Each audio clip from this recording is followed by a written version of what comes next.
వీధుల్లో రక్తం ఏరులై పారుతోంది. చల్లారుతుందనుకున్న నిరసన జ్వాలలు ఇప్పుడు ఆ దేశాన్ని శ్మశాన వాటికగా మారుస్తున్నాయన్న అనుమానాలు కలుగుతున్నాయి. ఇరాన్ భద్రతా దళాల ఉక్కుపాదంపై అంతర్జాతీయ మీడియా సంస్థ టైమ్ పత్రిక వెలువరించిన కథనం ఇప్పుడు ప్రపంచ వ్యాప్తంగా పెను సంచలనం సృష్టిస్తోంది. కేవలం 2 రోజుల్లోనే వేల సంఖ్యలో ప్రజలు ఊతకోతకు గురవుతున్నారన్న వార్త మానవతావాదులను కలిచివేస్తుంది. మరోవైపు అమెరికా దాడులు చేయబోతుందన్న భయంతో ఇరాన్ అత్యున్నత నేత అయతుల్లా అలీ ఖమేనీ దేశ బాధ్యతలను తన కుమారుడికి అప్పగించి రహస్య బంకర్లోకి వెళ్లినట్లుగా ప్రచారం జరుగుతోంది. అసలు ఇరాన్ లోపల ఏం జరుగుతోంది? 30,000 మరణాల వెనుక ఉన్న వాస్తవాలేంటి? ఈ స్టోరీలో ట్రాక్ చేద్దాం.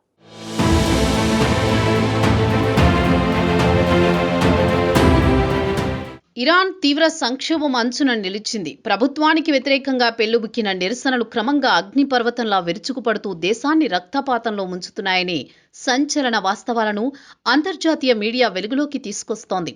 తాజాగా ప్రముఖ అంతర్జాతీయ పత్రిక టైమ్స్ ప్రచురించిన కథనం ప్రపంచానికి షాక్కి గురిచేసింది.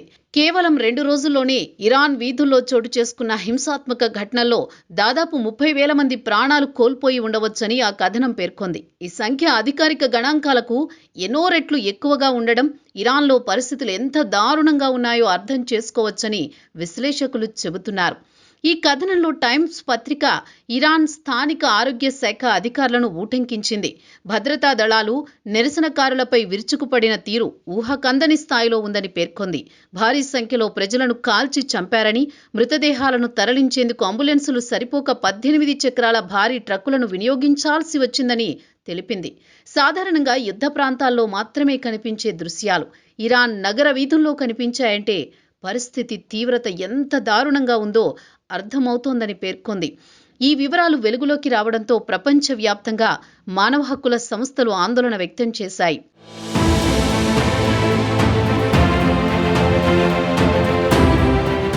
ఇరాన్లో కొనసాగుతున్న రక్తపాతానికి మూల కారణం ఆర్థిక సంక్షోభం, అంతర్జాతీయ ఆంక్షలు, పెరిగిన నిరుద్యోగం, ఆకాశాన్నంటుతున్న ధరలు సామాన్య ప్రజల సహనాన్ని పరీక్షిస్తున్నాయి.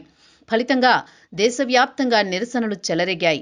4,000కు పైగా ప్రాంతాల్లో ప్రజలు వీధుల్లోకి వచ్చి ప్రభుత్వానికి వ్యతిరేకంగా నినాదాలు చేశారు. మొదట శాంతియుతంగా ప్రారంభమైన ఆందోళనలు భద్రతా బలగాల జోక్యంతో హింసాత్మకంగా మారాయి. నిరసనకారులపై ఉక్కుపాదం మోపిన ప్రభుత్వం పరిస్థితిని అదుపులోకి తేవాలనే పేరుతో తీవ్ర అణచివేతకు పాల్పడిందని ఆరోపణలు వినిపిస్తున్నాయి.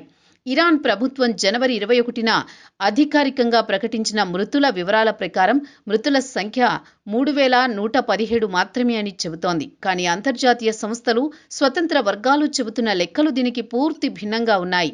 అమెరికా కేంద్రంగా పనిచేసే human rights activist news agency ఇప్పటి వరకు 5,459 మరణాలను ధృవీకరించినట్లు తెలిపింది. అంతేకాదు మరో 17,031 మరణాలపై సమాచారం సేకరిస్తున్నామని వెల్లడించింది. అంటే నిజమైన మృతుల సంఖ్య 10,000 దాటే అవకాశం ఉందన్న సంకేతాలు బలంగా కనిపిస్తున్నాయి.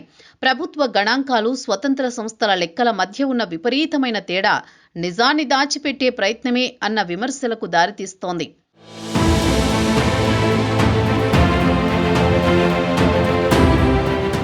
ఈ అంతర్గత సంక్షోభానికి తోడు అంతర్జాతీయంగా కూడా ఇరాన్పై ఒత్తిడి పెరుగుతోంది. ముఖ్యంగా అమెరికా నుంచి వస్తున్న హెచ్చరికలు పరిస్థితిని మరింత ఉద్రిక్తంగా మారుస్తున్నాయి.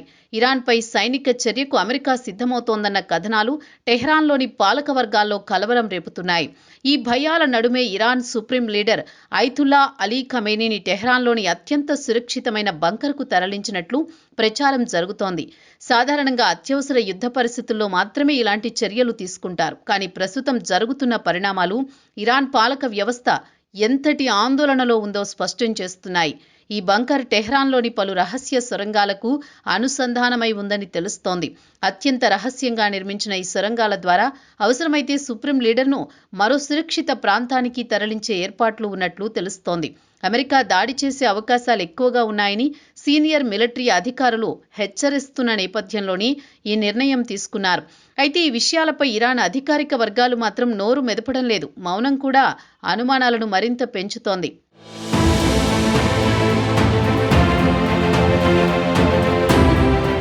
ఈ పరిణామాల మధ్య మరో ప్రచారం సంచలనంగా మారింది. Supreme leader Ayatollah Ali Khamenei తన కార్యాలయ బాధ్యతలను చిన్న కుమారుడు మసూద్ ఖమేనీకి అప్పగించినట్లు పలు మీడియా కథనాలు పేర్కొంటున్నాయి. అత్యవసర పరిస్థితుల్లో కార్యనిర్వాహక వర్గంతో సమన్వయం చేయడం, కీలక నిర్ణయాలను అమలు చేయడం వంటి బాధ్యతలను మసూద్ ఖమేనీ చూస్తున్నారని తెలుస్తోంది. ఇదే నిజమైతే ఇరాన్ పాలనలో కీలక మార్పు చోటు చేసుకుంటున్నాయన్న సంకేతంగా భావించాల్సి ఉంటుందని విశ్లేషకులు చెబుతున్నారు. అయితే ఈ వార్తలపై కూడా ఇరాన్ ప్రభుత్వం నుంచి ఎలాంటి అధికారిక ప్రకటన లేదు. మొత్తంగా ఇరాన్ ఇప్పుడు తీవ్ర సంక్షోభంలో చిక్కుకుంది. ఒకవైపు ఆర్థిక సంక్షోభంతో అల్లాడుతున్న ప్రజలు, మరోవైపు ఆందోళనలను అణచివేయడానికి భద్రతా దళాలు కఠిన చర్యలు, ఇంకోవైపు అంతర్జాతీయ ఒత్తిళ్లు, అమెరికా దాడి భయాలు, ఈ మూడు కలిసి ఇరాన్ని అత్యంత ప్రమాదకర దశకు తీసుకొచ్చిందని విశ్లేషకులు చెబుతున్నారు.